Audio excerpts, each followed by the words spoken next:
Happy New Year! Today we are discussing a stress-free back-to-school routine. These are my top 5 things that I do every year without fail. So if this sounds interesting to you, stay tuned, give this video a big thumbs up. Don't forget to hit subscribe and tap that bell, and let's get to it.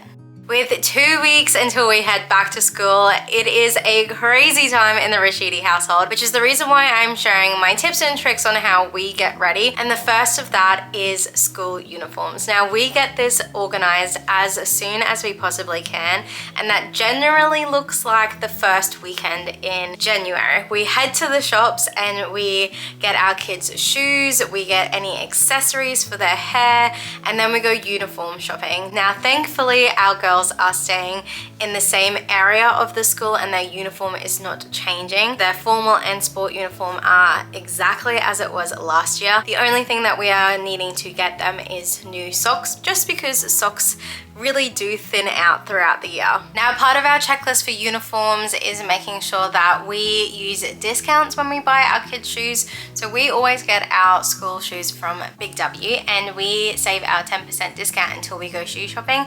And there are so many different types of shoes, both formal and runners, that it is a great selection to choose from. Let's just zoom into the topic of school shoes for just a moment. Now, when it comes to school shoes, I highly recommend that when you go shopping for them, make sure you take your school socks with you. For our kids personally, they have thicker sports socks and thinner formal socks. So having the two socks and trying it to their specific shoe is really important.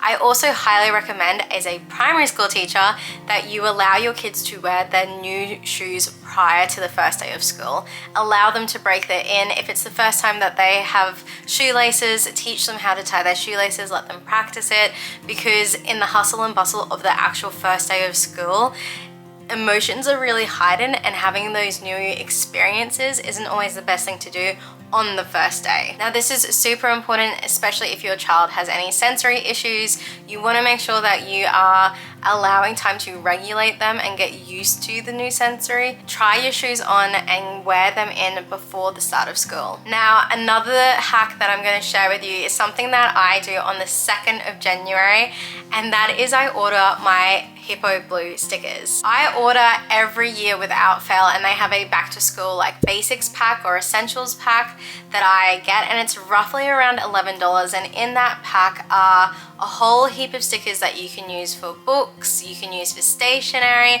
and you can even use for shoes. Now, these are the stickers that are in the girls' shoes from last year, and I've obviously got updated stickers that I'll be using in this year's shoes. Question of the day: have you ever used a stamp to label your kids' clothing? Now that we've got 3 kids in formal schooling, it's time that I actually label our kids' clothing. Now, I just kind of did a make around and I got one that just says our family name, so I can just stamp everything with our family name on it. But I've never used one before, and I wonder if it's worth the hype. If you have used a label stamp, please comment down below if it has worked, or just give it a thumbs up to let me know.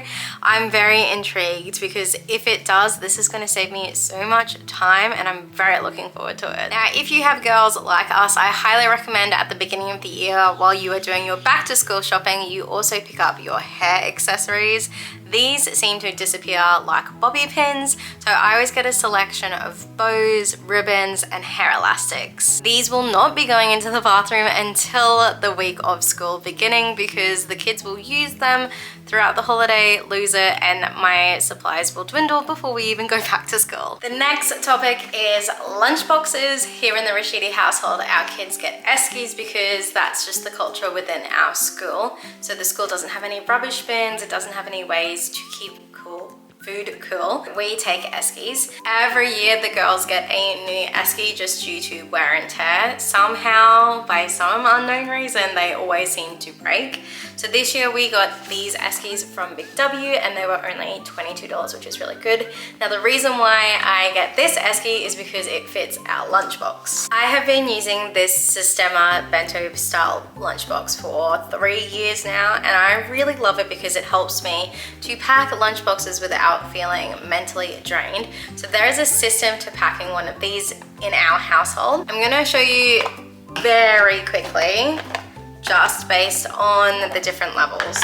So the bottom level of this segment, I put in a squeezy pouch of yogurt.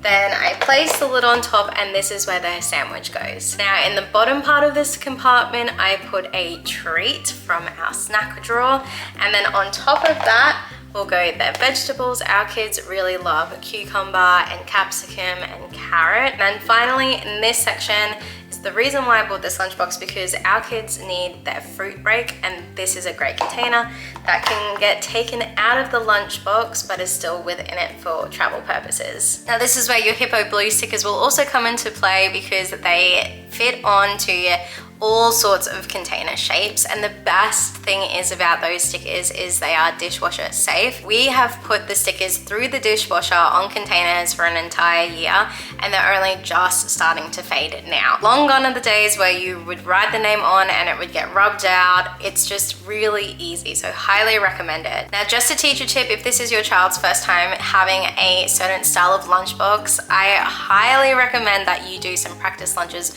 before school goes back. There are many a time where kids will come to me on lunch duty because they cannot open their lunchbox, they cannot open containers.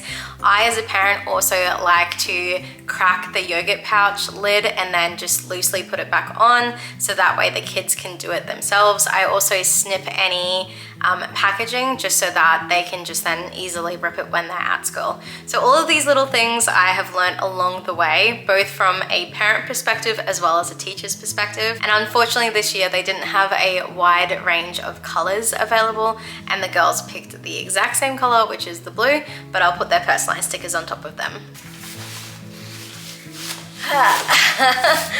Another task that I get done as early as possible at the start of January is the girls' book packs. Now, we pick them up at the end of the school year, and everything that they require is in here other than a art smock and a pencil case. We have a tradition in our household where we actually sit down and decorate the covers of the books. Now, this is such a simple, fun activity to do together. I went to IKEA and purchased their roll of paper, and I glued it onto the front of all their books and then gave them their books, and then they decorated it. Amira is heading into grade 4 this year and has been practicing her book designs for the longest of times, so hers are very attention to detail and subject specific. Now there are some books that I don't cover because as a teacher I know that these are the books that you want to know what they are, and it's easier to identify for the kids if they are not covered. So I still have to do the clear contact on all of them, and that is a job once I get all of my uni assessment done. And then we will be using stickers once again to label them all. Now I have a hack for you when it comes to getting these stickers. Zoe's books are definitely full of Zoe's character. They are funky and colorful and I love it. I know that a lot of people go for the reusable book covers, and as easy as they are to put on, as a teacher, they're actually really hard to maintain throughout the year. Many of my students get really frustrated because the covers will rip, they'll fall off, they can't put them on, and we are constantly having to assist them. Now this is something that we've started, and I know that there is going to be a couple of years that I'm going to be doing this with 4 kids, and that seems mammoth. However, in the grand scheme of life, it's not going to be anything but a blimp. I understand that it might be a task that people think is going extreme or is just extravagant, but for me and our little family, it is a core memory of us sitting down and decorating our books. And I love the fact that every time our kids get their school books out, that they'll have that memory that we did it together. But before I forget, let me tell you about my little trick when it comes to ordering Hippo Blue stickers. And that is, in the first name slot, I actually put our kids' full name, so first and last name. Then in the last name spot, I put our kids' grade, class, and year. That way, I have all of their key information on their sticker, and some of the stickers that are small, it will only print the first name slot. So even in that case, the stickers still have my kids' first and last name. Thankfully, there is no charge for characters, and all of my kids' information fits really well in the space provided. And my 5th and final tip to having a stress-free back-to-school routine is to take your kids' first day of school pictures on the weekend before school goes back. There is no point causing extra stress and drama when it comes to the first day of school. So we usually take it on the Saturday or Sunday before school kicks off, just dependent on weather and how the kids are feeling. It's also a really great opportunity for them to try on their uniform. If anything, heaven forbid, is missing, it gives you time to go to the shops and pick it up, which has been super beneficial in the past. No one is going to know when you post your kids' first day of school photos on the first day of school